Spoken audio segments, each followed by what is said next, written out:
Gọvanọ Anambra steeti bụ Ọkammụta Chukwuma Soludo na-akpọku ndị Anambra ka onye ọbụla jikọọ aka kwado gọọmenti Anambra steeti n'inwegharị steeti a n'ụzọ ka mma.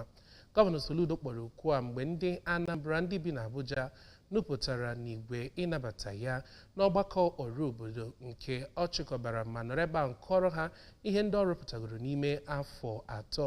Onye nta aka anyị nọ n'Abuja bụ Ekwi Ajide ga-akọtọpụ akụkọ a. Oge naanị maka ịnụ okwu sitere n'aka onye na-achị obodo kama ọ bụ ịnụ ka ndụ ha si agbanwe n'ezie. Ihe ndị a gụnyere mmezi ụzọ n'obodo ha, udo laghachiri azụ n'ebe nsogbu dịbụ na mbụ, imepụta ọrụ yana mmepe dijitalụ na ihe ndị ọzọ.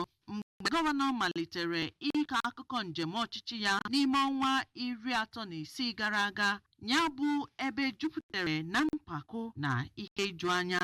Dịka gọvanọ si kwuo, kemgbe afọ 2006 ọ na-enwe agụụ ime ka Anambra bụrụ ebe mmadụ na-achọ ịga, ọ bụghị naanị ebe mmadụ si apụ. O kwukwara na ọ dị mkpa ka onye ọbụla tinye aka n'ọrụ mmepe steeti n'ihi na afọ 50 na-abịa abịa na Anambra nwere ike inwe mmadụ ijeri 50 maọbụ 48 site na Abuja. Princess Ekwi Ajide, akụkọ ụwa ABS.